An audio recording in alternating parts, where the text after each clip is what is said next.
Hey guys, welcome back to Comic Book Corner, and you're with me, Spider Slayer. What's up, guys? Alright guys, we're getting ready to do another comic book review. This will be the second one of the day so far, and this is the highly anticipated Avengers vs. X-Men issue 1, round 1. That's right. I'm sure this issue has been reviewed a ton already, and there's lots of people out there doing this, but I want to give my opinion on it. And if you guys haven't noticed, the special feature about the book, and if you haven't tried it out yet, I'm going to at least explain it to you because I can't really show it to you. But Avengers vs. X-Men issue 1. This book for me was pretty good, and in the beginning, going into this, I did not have a side. I did not want the Avengers to win. I didn't want the X-Men to win. I just wanted it to be a good story. But quickly, what the story has done for me is it's drawn sides, and I must say that I am with the Avengers on this because Scott Summers is a true asshole. He is an asshole. And I have not read any of the new X-Men books or the current ones, just because I am really pretty lost in the X-Men. I haven't read them in quite a long time. Just when I was not reading comics for a while, I got lost in the transition. So maybe this will help me understand what's going on a little bit more with the X-Men. But Scott Summers is such an asshole, so I can't take him. But with that being said, we're just going to get right into the story. And issue 1, okay? So great page in the beginning. I liked. It just gives you a nice description. And this is again, this is me not reading much about the X-Men in a long time. But of course, the Avengers. It gives you the list of the Avengers, which is a whole shitload of them over here. And you got Wolverine and Beast, who are like on mutual parties because they are part of the Avengers. I know Beast was Secret Avengers, and Wolverine is part of the Avengers. And then you got Cyclops, Hope, Emma Frost, Magneto, Colossus, and Namor. There, obviously the X-Men. And in the beginning of this issue, we see in a distant planet or in another galaxy some weird little creature kid, and he just says dad, and then you see Phoenix come out here, and it's just like rah, and destroys the place, which is pretty awesome. But then you can see it traveling through the whole entire world and through the whole galaxy here. But the next thing we see is Miss Marvel. It's flying around, Avengers title. And it's good to see Miss Marvel back, and I know she's coming out with her own series soon. Artwork in this book, I have never been a huge fan of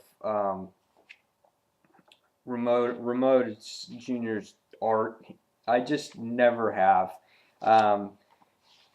He just, I don't know. I like him when he does Kick-Ass because it fits Kick-Ass. No one's ever else has drawn him, so it's good. For me, I don't like the way he draws his characters. Some of them are okay in this issue, but some of them are not. He kind of makes them too, I don't know, bendable and things like that, and weird expressions on their face. But it's okay. It's not bad, but it's not my favorite either. But as we can see, this huge comet's coming down to Earth and destroys this wing of a plane, and all of a sudden Thor's just like, Avengers assemble, and he's coming, and Thor's going to assemble the group, and this comet coming through and is hitting the Empire State Building, and the group is just doing everything that they can to save the area and protect the people, which was really cool opening issue, really opening scenes to the issue to get it excited right away. And we can see Spider-Man saves a whole bunch of people by using his webbing, and Thor saves the plane by using the hammer. And little do we know, is in the end we see that it was Nova, and that's a great scene right there with Nova, and he basically warns the team of what's happening. Next, we go back to Utopia, um, which is on the coast of San Francisco, and Scott is training Hope, and he's just like kicking the shit out of her. He's just sitting there going, you know what, you gotta be ready, you gotta be ready, and you know he's not allowed to use powers, but he is, and he's just basically, you know, so hard on her, and it's just so frustrating to see him being such an ass. I don't remember ever him being an ass, and he's sitting there every time she falls. He's like again, again, again, and he's just, you know, so hard on her. And again, see, I mean, he's just getting so frustrated with her, like she's not ready. And all of a sudden, she goes, you know, she gets pissed off, and here's what is forced out of her because she is the vessel for the Phoenix Force, and it pretty much takes him out. And Magneto and Emma Frost are, you know, are looking and they're like, "Holy crap!" And you know, and she's sitting there going, "Oh my God, what was that?" And she's like, "You saw that, right?"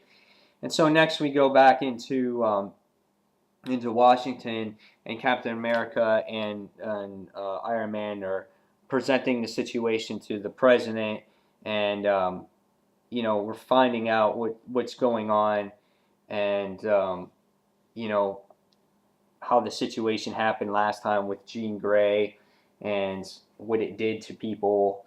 And so this is a pretty, you know, pretty magnificent event that was going to happen. And later on in the issue, we can see Captain America coming to Wolverine, and you know, Wolverine explaining the situation, what happened last time, and how Captain America is asking for Wolverine's help, and he never really gives an answer. He's kind of like in between. He's on both sides, and he realized what happened last time to Jean, and it's hitting him hard. But meanwhile, we can see the rest of the group here. They're on Utopia, and they're describing what happened to the mutant kind and how they're just on the endangered species list. And, you know, Scott is just like out for power, and it seems like he goes power, true power, to put the world back on track. And it's just like they're kind of, you know, he's kind of sounding like how Magneto sounded.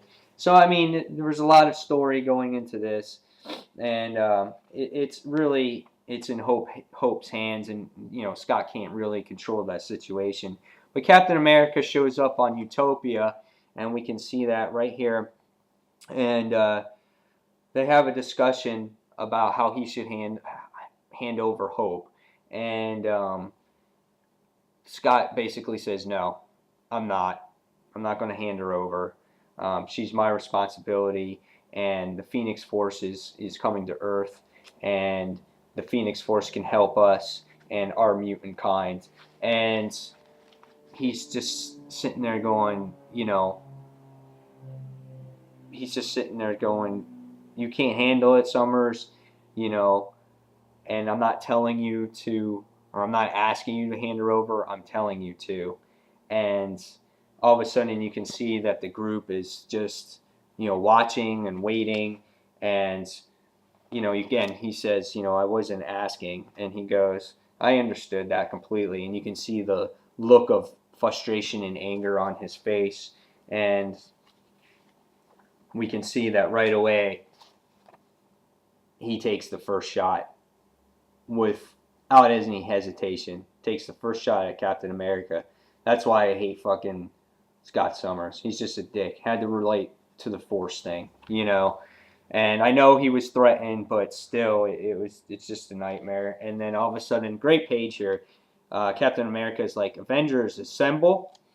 And we can see the helicarrier come aboard, and we can see the whole Avengers right on the bottom, ready for action. And now this starts the battle that we have all been waiting for.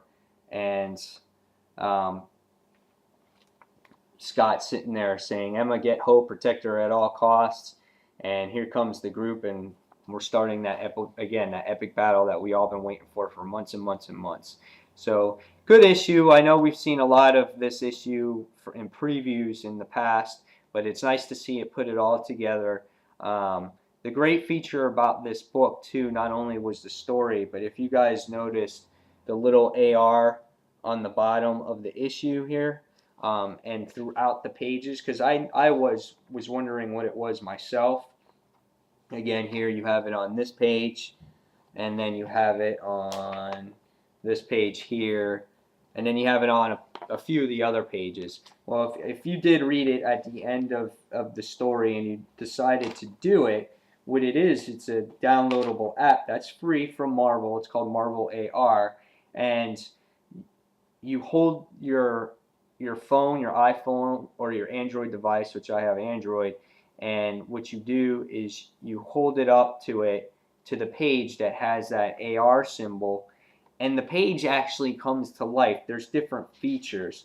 Like in this first page, you held it up to your camera of the phone or the app that shows up, and then what happens is Michael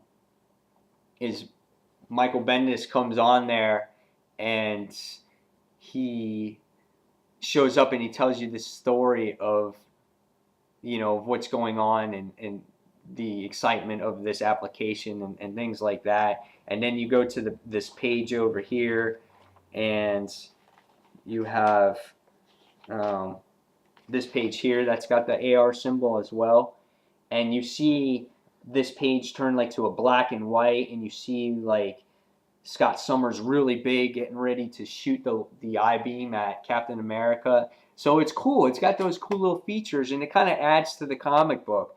Maybe that's why they charge you $3.99 for it. I don't know. But the app is free, and it's cool to check it out. I thought it was really neat. I really enjoyed it, that part of it. So I hope more comics come out with that, and so you can use that app more often. But overall, I give this issue a 5 out of 5. It seems to be the story really starting to build already. Now we're going to see where it goes, if they take hope, if, what kind of battles, what kind of enemies are created, what situations are going to impact the Marvel Universe in this whole story arc. So, I'm sure a lot of you all checked it out already, but if you haven't, please go check out Avengers vs. X-Men issue number 1. So this is Spider Slayer signing off, and until the next comic book review, take care, guys, and thank you for watching Comic Book Corner. Thank you. Bye.